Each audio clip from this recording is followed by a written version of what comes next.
I've always wanted to look more like everybody else because I haven't really felt Greenlandic enough, and I think it's a thing that a lot of people feel.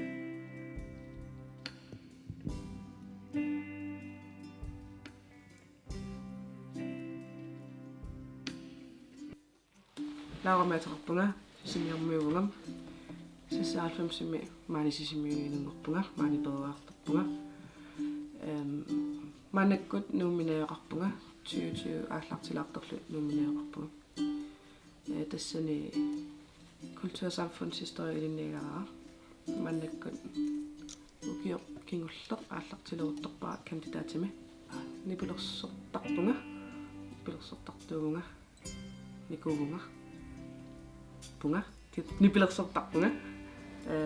Filmmiljøllatartarpunga. Manuskriptforfatter Laura Lennert. Aarhus Universitetsimiliniarnikuunga ukiumarluuffarlu. Bacheloringorniarlunga antropologiimi. Ta bachelor semesteraikingullerp nuummunutsinikuara. Imateeqqarsarnikuugama imaassinnaasoq nuumi kandidaateriaqorsullunga kisianni suli naluusullugut taava misileraatitut udvekslingssemesteret punganuumi. Ta qarsarpunga okay nuuminneruusukpunga kandidaatimi taat nuutippaa.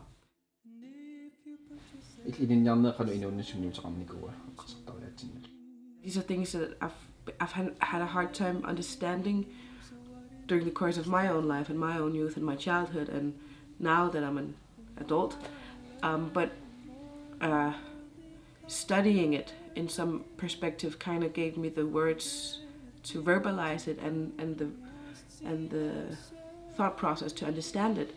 So it was some sort of like studying anthropology was some sort of academic therapy.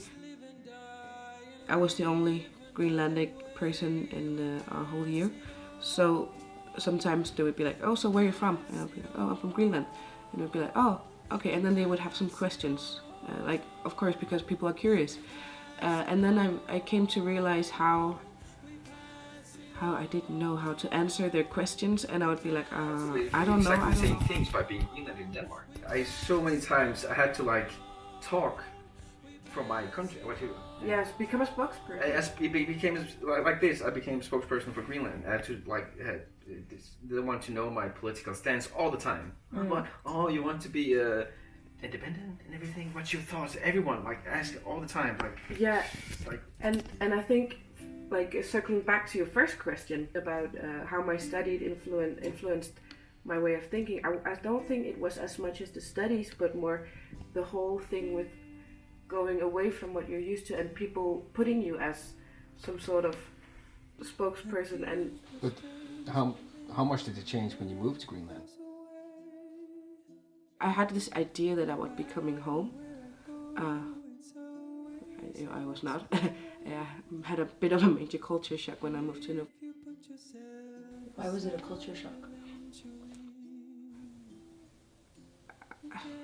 Because I'm very light-skinned and I'm very light compared to a lot of the people that I was surrounding myself with. So I felt that I was kind of an outsider. And then I brought it up to this friend, and I said that I've always wanted to look more like everybody else, and then she was like, "Why?"